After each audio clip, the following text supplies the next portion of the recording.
And Steam, what's up, y'all? So, big dubs, baby. Week 12 recaps coming at you. This is, if you're not first, you're last, and you know your boy was first. Super, super clutch performance because, to be honest, playoff push, and if I would have lost, I would have been out of the playoffs. We're going to get into that in a minute, but just to begin things, so this was the league that I dropped Kyler in. Oddly enough, he had another shit game this week. Regardless, we're not getting into that. You'll hear about that later. But I kept Goff.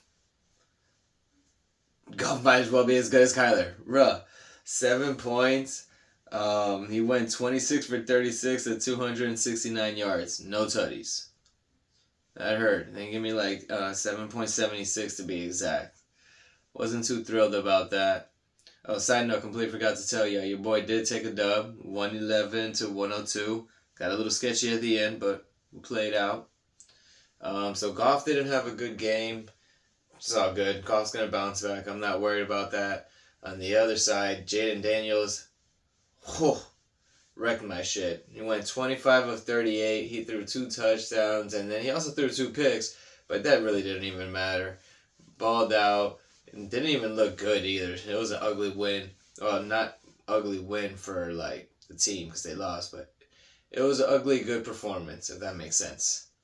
Like, you take a shot and sometimes it's a really stupid ugly shot, but when it goes in, you're like, still worth 2 points, baby. Take it. But yeah, he did rush a little bit. He ran 7 times for 74 yards. Jaden Daniels is doing alright, man. I'm a big fan of him. He's not playing what he was playing to the caliber that he was playing earlier, but I'm a big, big fan. Now, on the next side was Cup, my dog Cooper Cup of Coffee. You guys already know, even with Puka going off, Cup's going to go off, man. Stafford actually doesn't look like a bad streaming option, to be honest, depending on the matchup. But Cup ended up going 8 for 11 with 60 yards and a touchdown. 20 points, man. I'm super ecstatic about that. I appreciate you. And especially when he went against Justin Jefferson, who's arguably the best receiver in the league, if I'm being 100% honest with you. Jettis is a monster, 100%. Just this game, he didn't do too well. Addison balled out this game.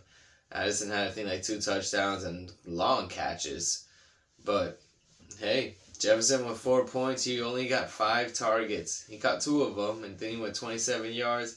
So we're going to take that every day of the week, hands team. That's not something that's going to continuously happen. That was a horrible game. Probably going to be the worst game of his career. Jefferson will bounce back, and he will ball out, to be real. Malik Neighbors. So Malik Neighbors, I was super back and forth between him and Juwan Jennings, and I didn't know who to start or who to bench. I had Jennings in the whole time, and I don't even know, 12 something. I was like, and I threw in Neighbors. Throughout the halfway of Neighbors game, I was like, yo, he had 0 points, and I texted one of my boys, and I was like, man, might as well have kept in Jennings. Like, at this point, I don't even know what he's going to do yet, but he's going to do better than 0. And then when I go back and I check it again, Neighbors had like 10 points. I was like, shout out, baby, what happened? So he finished off with 12.40. He ended up going 6 of 9 for 69 yards. Now, he has no quarterback. I thought it would get better. Daniel Jones is that bad, but it's the system. I don't know what it is, maybe. It is the bad quarterbacks. They suck. So it's really putting a damper on Neighbors, but Neighbors is that goon, and he is good enough to overcome. Just got to get him the ball. He's in a somewhat similar situation as CD. Just give him the ball and he'll do damage. The only problem is getting him the ball. These booty-ass quarterbacks. But anyways, on to the next side. Tyreek Hill. 9 points, baby. He went 5 for 6 with 48 yards. So Tyreek coming back to fashion. They say, he's looking back to form. But his wrist hurts, his ribs hurt. It's all based upon Tua. Tua's playing great right now, so I don't understand why Tyreek's not.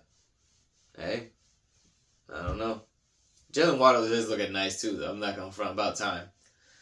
But anyways, back to the actual matchup. Your boy was forced to play Bucky Irving because James Cook and Kamara are on a bye. Pacheco is still on the IR. So I had to slide Bucky in. I'm so glad I did. Bucky Irvin is an absolute monster. This kid was breaking off multiple long distance runs. One of them, Baker, came back and threw a little block for him, shout out. But Bucky looked absolutely amazing. He looked unstoppable in a sense. And I'm honestly, I don't know what I'm going to do going forward if I keep Bucky and I play maybe Bucky and Kamara and Cook. Play Cup and CD and bench Neighbors. So I bench Cook. It's very, very tough. We got to figure out what we're going to do, hands team going forward. Help your boy out with that one. Appreciate it. But anyway, so Bucky ended up dropping 27 points. Bucky is the real deal, catching passes, breaking tackles, shifty as well as power, fast, quick. Looks like, in my personal opinion, looks like should be in every down back. Rashad White's nice, but he's nowhere near as nice as Bucky. It's like the Bijan and Tyler Algier, mix up. Tyler's nice. Tyler Algier is real nice. Bijan is fucking great though. Bijan is that dude, man. Like, come on now.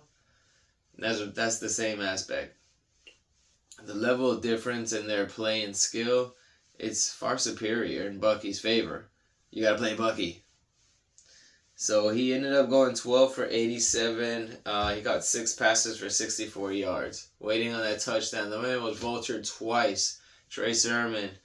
Not Trey Sermon. I forget his name.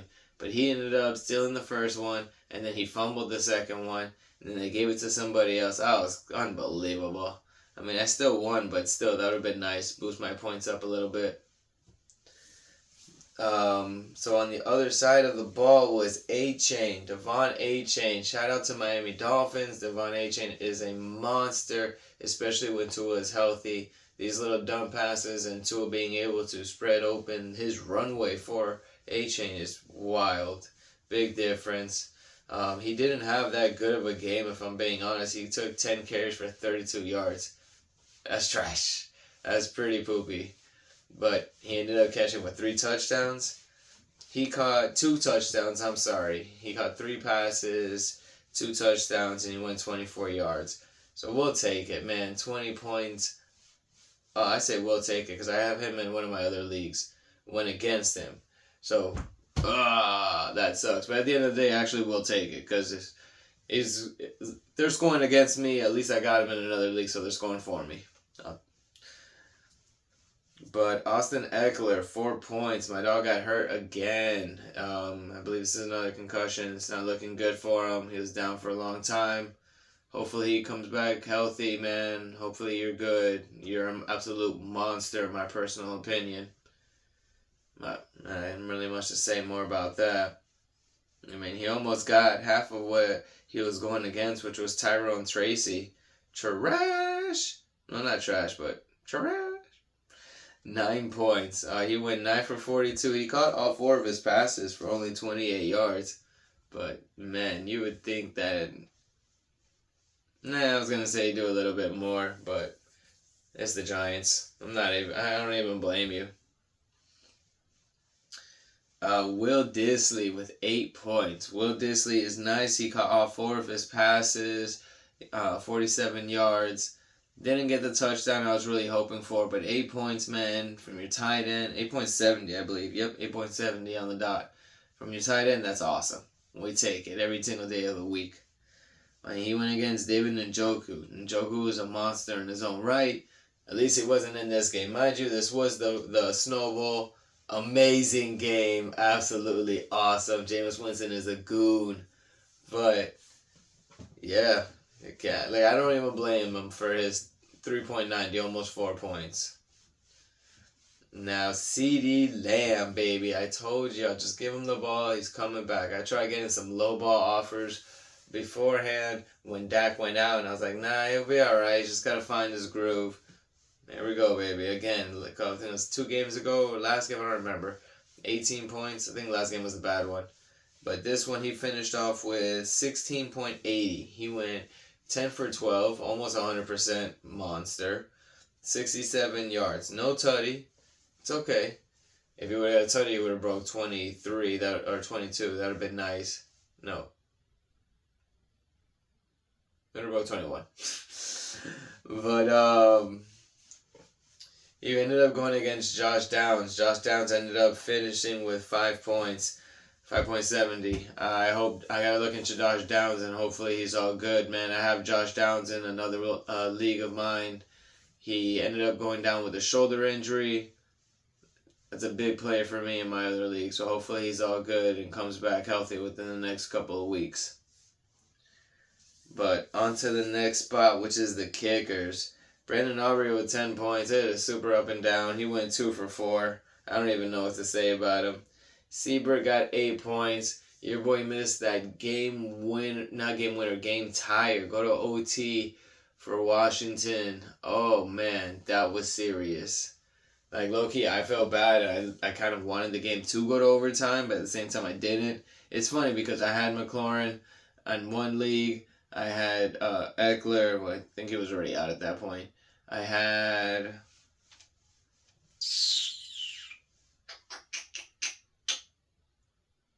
I honestly can't remember. Too many leagues. But whatever, I had multiple people in that game. At the same time, I was like, slow it down. But wild game. It sucks that he missed it. Defensive status, though, I ended up playing Washington, going against Dallas, thinking, Dallas, CD's going to get his. He's going to get his points no matter what.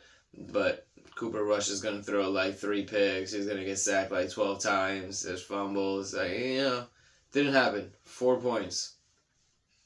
Alright, whatever. On the other side, he played Philly versus the Rams. Philly has a great defense. They're pretty stout. But you're going against the Rams. Cooper Kupp and Puka Nacua, Kyron Williams. Come on, man. Like, that's a pretty stud offense. Liam May points. Double what mine did with a great matchup. Hey, it is what it is. But that's about the ending of that Hands team. For looking at the benches, so I said Cook and Kamara were on bye. Juwan Jennings finished off with 9 points while Pacheco's in the IR. Doesn't look like I could have played Juwan Jennings over anybody to give me that 9 points to do better. So I made the right decisions. On the other side, he had J.K. Dobbins with 8, Bo Nix with 22, and Taysom on a bye. So I couldn't really have done anything either himself. J.K., we both played the right decisions. It's a good game. This is where it gets super tricky, though. So now looking into the actual playoff status, first place is chilling. He's 10-2. Second and third, they're 8-4. They're right there. 4, 5, I'm 5th. 6th and 7th are 5 and 7. So we are 1 game behind third and second and third. But as well as 8 and 9 are 7 and 8.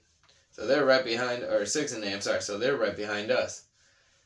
It's tough. We have 2 weeks left. Anything can happen. These games can switch up. The wrong teams could lose. And honestly, if I win out, these other teams lose, I could easily slide into that second spot and get the bye. Or I can lose and I can get kicked out of the playoffs. I could lose one and win one and finish 6th seed, even less. Man, I got to score high these next 2 weeks. We got to make the right decisions going forward, like we just did. But I guess half my team is on a bye, so. Alright, Hands team. Appreciate y'all, man. Let's get these dubs, baby. We're getting close to playoffs. Alright, y'all. I'm out.